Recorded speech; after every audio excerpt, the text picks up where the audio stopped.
વડીલો દ્વારા જણાવ્યા મુજબ બહુ જ ઉપયોગી જાણકારી. દરેકે ધ્યાનથી સાંભળવા જેવી વાતો. નંબર 1. જો તમને કોઈ કારણસર ઊંઘ નથી આવતી તો રાત્રે જમ્યા પછી સૂવાના અડધા કલાક પહેલાં હળદરવાળું દૂધ પીવો અને જુઓ તમને તરત જ ઊંઘ આવી જશે. 2. 1 ગ્લાસ પાણીમાં 1 ચમચી એપલ સાઇડર વિનેગર અને 1 ચમચી મધ ભેળવીને દરરોજ સવાર-સાંજ પીવાથી લીવરની નબળાઈ દૂર થાય છે. 3. ઉધરસ વધી જાય ત્યારે મીઠી વસ્તુઓનો ઉપયોગ ના કરો. 4. માથાનો દુખાવો થવા પર આંખો બંધ કરો અને આરામ કરો. તમારી ગરદન અને કાનની માલિશ કરો, તેનાથી તમને આરામ મળશે. 5. હૂંફાળા પાણીમાં થોડું મીઠું ભેળવીને સવારે ઉઠ્યા પછી કોગળા કરવાથી છાતી સાફ થાય છે. 6.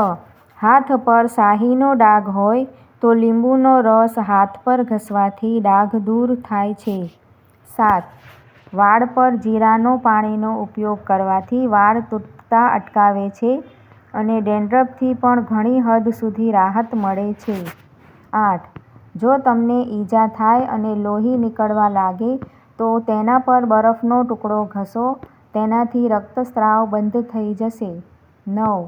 ભીના વાળમાં કાંસકો કરવાનું ટાળવું જોઈએ, કારણ કે તેનાથી વાળ નબળા પડે છે. 10.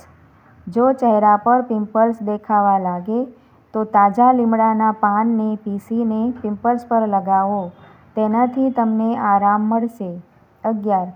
સવારે ખાલી પેટ દહીં ખાવાથી મગજ તેજ થાય છે અને મગજને ઠંડક મળે છે. 12. રોજ ફુદીનાનું સેવન કરવાથી પેટને ઠંડક મળે છે અને પેટ સ્વસ્થ રહે છે. 13. ઉનાળામાં બહારથી આવ્યા પછી તરત જ સ્નાન ન કરવું જોઈએ. 14. દૂધ સાથે ખાટી વસ્તુઓ બિલકુલ ન ખાવી જોઈએ. તેનાથી શરીરને ઘણું નુકસાન થાય છે. 15. અઠવાડિયામાં 2 વાર કારેલાનું શાક ખાવું જોઈએ. તેનાથી તમારો ચહેરો સ્વચ્છ અને ચમકદાર બને છે. 16. ગળામાં શુષ્કતા હોય તો આદુનો રસ અને મધને મિક્સ કરીને પીવું જોઈએ. 17. અઠવાડિયામાં 2 વાર કારેલાનું શાક ખાઓ. તેનાથી તમારો ચહેરો સ્વચ્છ અને ચમકદાર બને છે. 17. ગળામાં શુષ્કતા હોય તો આદુનો રસ અને મધને મિક્સ કરીને પીવું જોઈએ. જ્યારે તમને છીંક આવવા લાગે ત્યારે તમારું માથું નમાવો. આ તમારા મનને નબળા થવાથી બચાવશે. 18. જેની ત્વચા શુષ્ક હોય તેમણે નાશપતીનું સેવન કરવું જોઈએ. 20. જો તમને પેટ સંબંધિત કોઈપણ રોગ હોય તો મગ કે દાળનું વધુ સેવન કરવું જોઈએ. 21. વ્યક્તિએ એકસાથે પાણી ક્યારેય પીવું જોઈએ નહીં, કારણ કે તેનાથી છાતીમાં દુખાવો થઈ શકે છે અને વ્યક્તિએ હંમેશા બેસીને જ પાણી પીવું જોઈએ. 22. જો તમારા હાથ-પગનો રંગ કાળો થઈ ગયો હોય તો દરરોજ રાત્રે સૂતા પહેલાં કાચું દૂધ લગાવો. 23.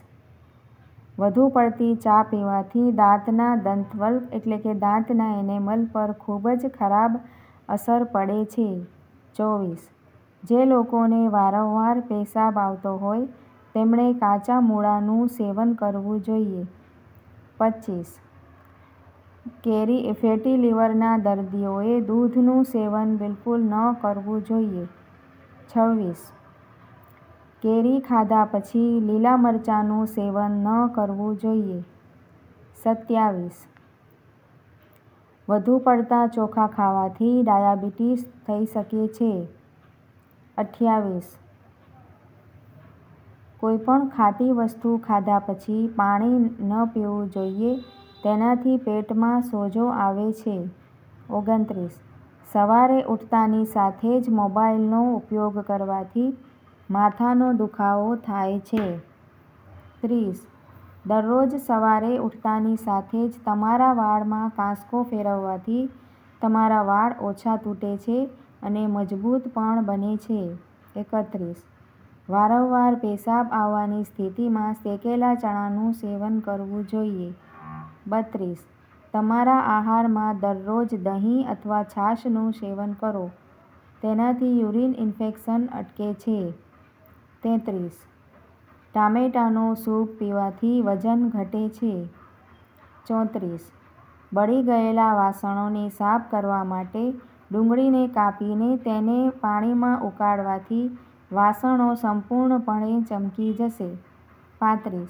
સવારે ઉઠતાની સાથે જ ચહેરો ધોયા વગર ઓછામાં ઓછું 1 ગ્લાસ પાણી પીવો. 36. તમારે ક્યારેય પણ ખાલી પેટ દૂધ સાથે ચા ન પીવી જોઈએ. આમ કરવાથી શરીરને ઘણું જ નુકસાન થાય છે. 37. દુર્બળ લોકો દૂધમાં પલાળેલી રોટલી ખાવાથી સ્વસ્થ બને છે. 38. જો તમે પગની તિરાડથી પરેશાન હોવ તો પીપળના પાનનો રસ લગાવો. તે એડી મટાડવામાં મદદ કરે છે અને જો પીપળના પાનની ગરમ પેસ્ટ ઘા પર લગાવવામાં આવે તો તેનાથી ઘા પણ મટી જાય છે. 39.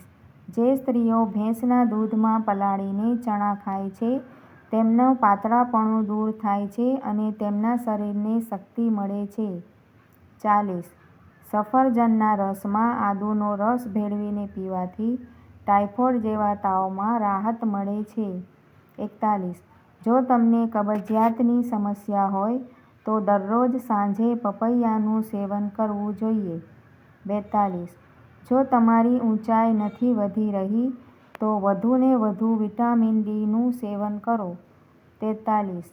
મોટી એલચીનું ઉકાળેલું પાણી પીવાથી પેટની ચરબી ઓછી થાય છે. 44. જ્યારે બાળક 6 મહિનાનું થાય ત્યારે તેને દાળનું પાણી પીવડાવવાનું શરૂ કરો કારણ કે દાળનું પાણી શરીરમાં લોહી બનાવવામાં મદદ કરે છે. 45. પાલક ખાવાથી મગજ યોગ્ય રીતે કામ કરે છે અને યાદશક્તિ પણ વધે છે અને શરીરમાં લોહીની ઉણપ પણ પૂરી થાય છે. 46.